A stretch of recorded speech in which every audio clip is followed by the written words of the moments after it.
Top of the morning, Dan and Amy. We mentioned it yesterday, and the Wall Street Journal opined on the topic. The companies, including Starbucks, that are doing a 30-day boycott of Facebook, Twitter, not doing any social media advertising because they want those platforms to be more rigorous in censoring speech that the left doesn't like. Coca-Cola, Starbucks, Verizon, North Face, Eddie Bauer, Pfizer, and other major brands have paused Facebook advertising after left-wing activist groups claimed it does not censor enough political speech. or they just want the censoring of Trump. They want 'Cause that's what I flagging of hear when I read this. they want flagging of posts by politicians. They want fact checking. Because insults, threats based on identity, Facebook already censors. But that's not. But why is political rhetoric threatening? Well, they want dissent silenced in the public square, in which Facebook and Twitter and other social media platforms have become. They, Wall Street Journal observes, the activists also want Facebook to use algorithms to more closely surveil private groups, as well as remove any that focus on climate denialism. Watch out if you debate climate projections in what you thought was a private forum. Some firms have signed on to this campaign because they cut advertising budgets anyway amid the coronavirus downturn and see an opportunity to win easy plaudits from a monolithic media.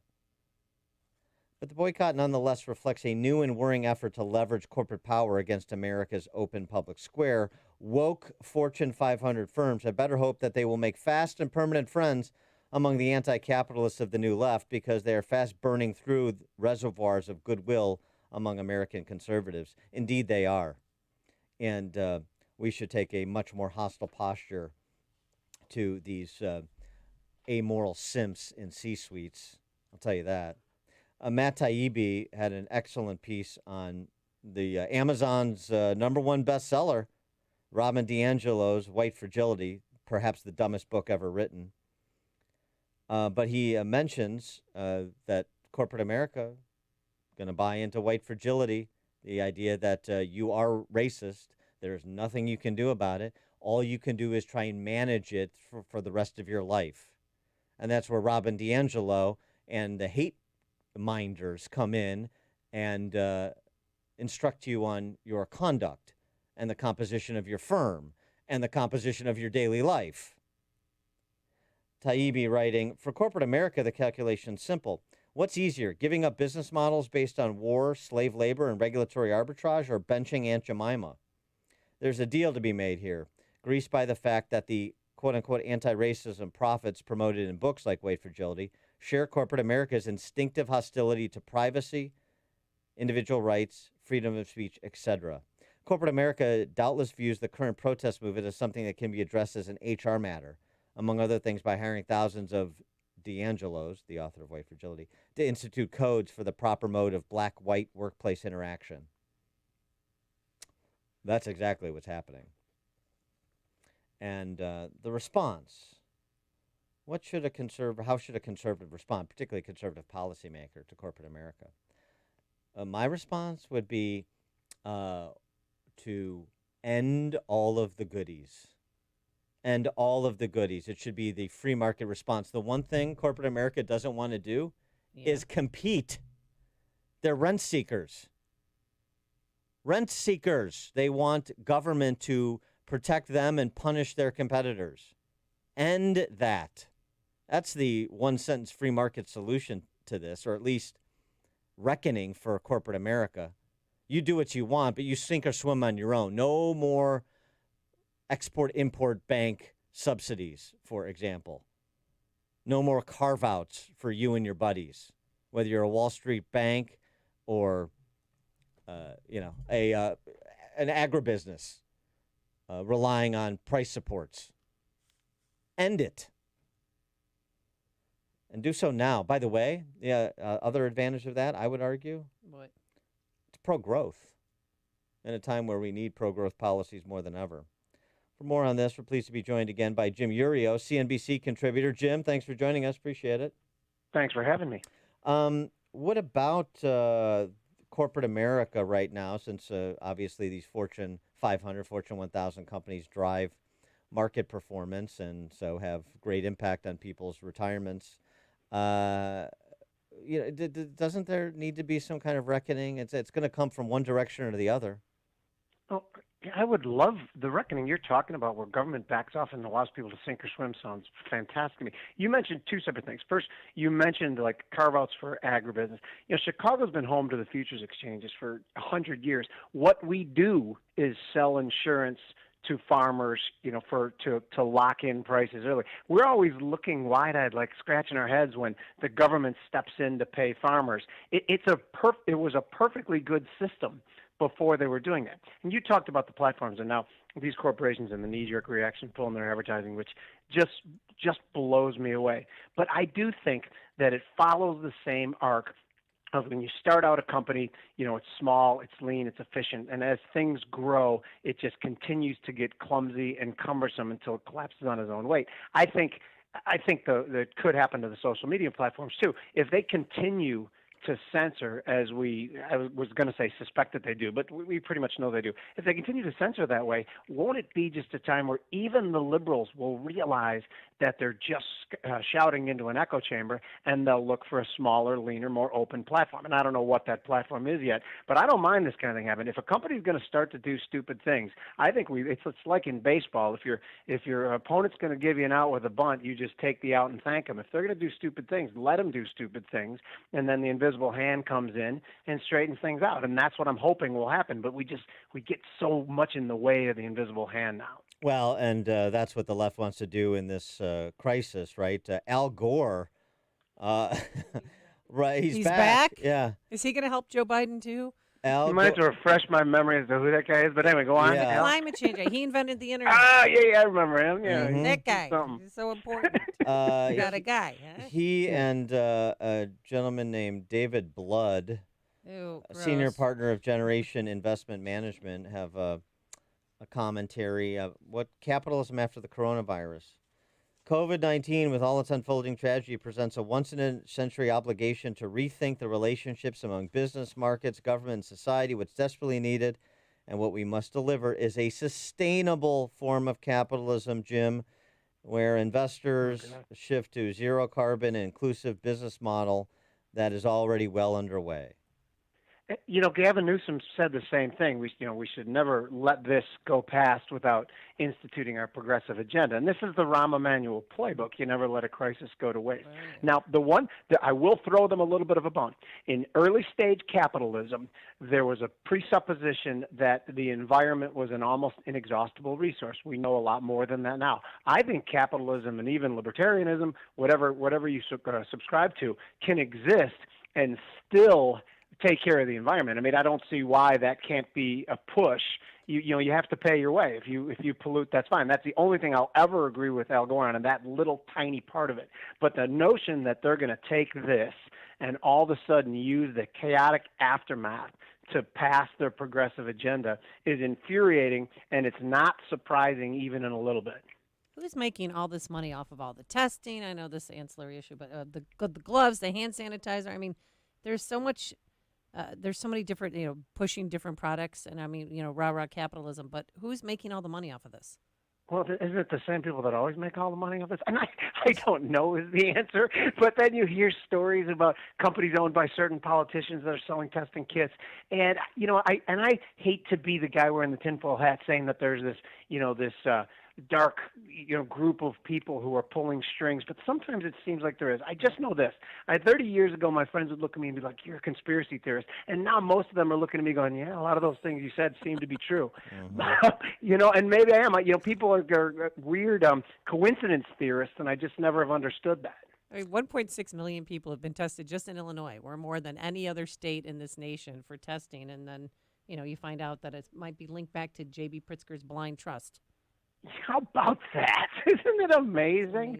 So again, if you don't think that there's nefarious things going on, I think that you're clueless. The only argument can ever be is if there is a little bit of nefarious stuff or a lot.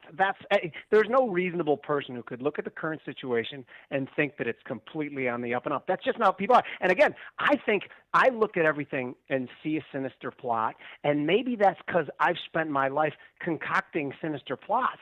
So when I say, don't trust people, I speak from experience. You're a restaurateur. We talked to New York investment banker Christopher Whalen yesterday about what's happening on the ground in New York City, and he suggested a quarter of the restaurants are going to cease to exist. They're not coming back, or at least not for long. Seems to be that's happening in Chicago as well. Blackbird announced yesterday they will not reopen. I mean, Blackbird was open for 22 years. This is one of the great restaurants in Chicago, Randolph Street Pioneer. And one of the partners said, think of what 6 feet of social distancing means to Blackbird. How do you operate a 14 by 9 kitchen, for example, in addition to, being a small space and diners relatively close together, so forth.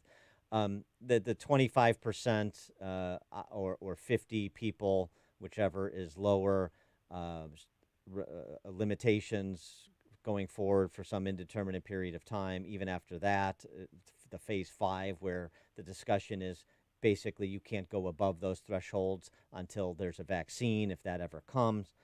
I mean, we're still really in the beginning stages of categorizing the devastation, aren't we?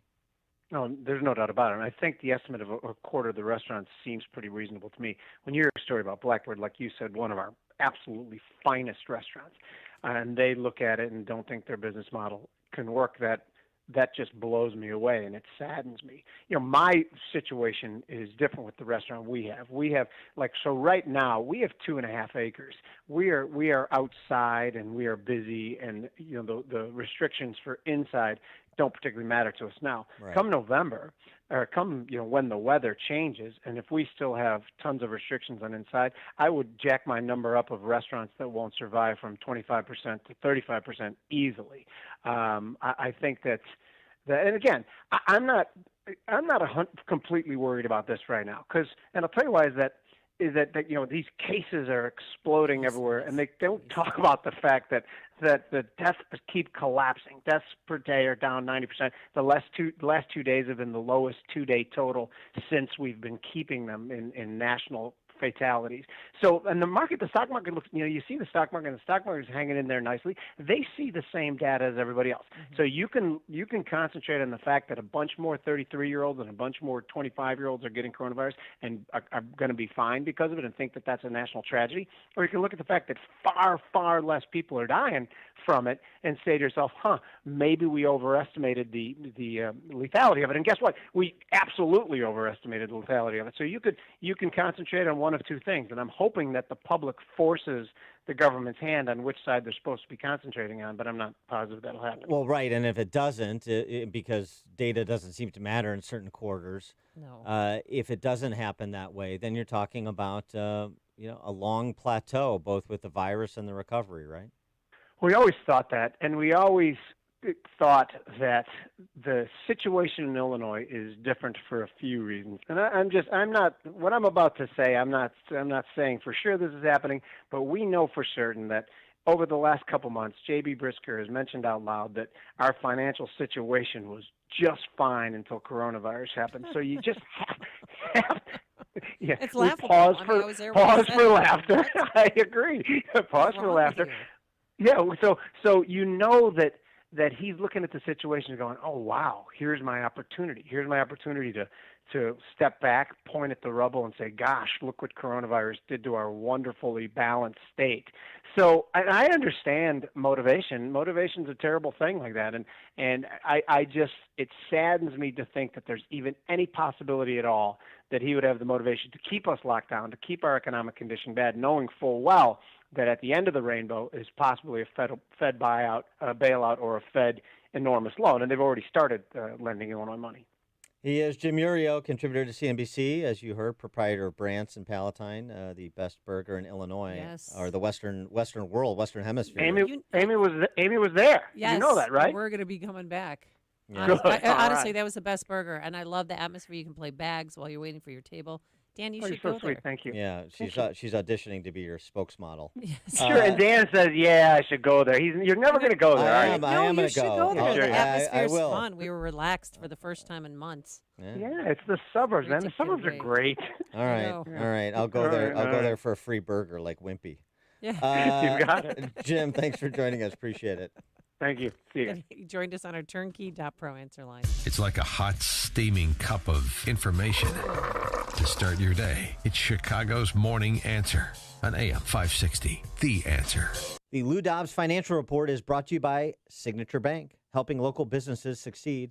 Visit signaturebank.bank for your commercial banking needs. I'm Lou Dobbs. Home sales contracts surge. Food industry groups want priority when China virus vaccine rolls out. Supreme Court says President Trump can fire the Consumer Protection Bureau chief.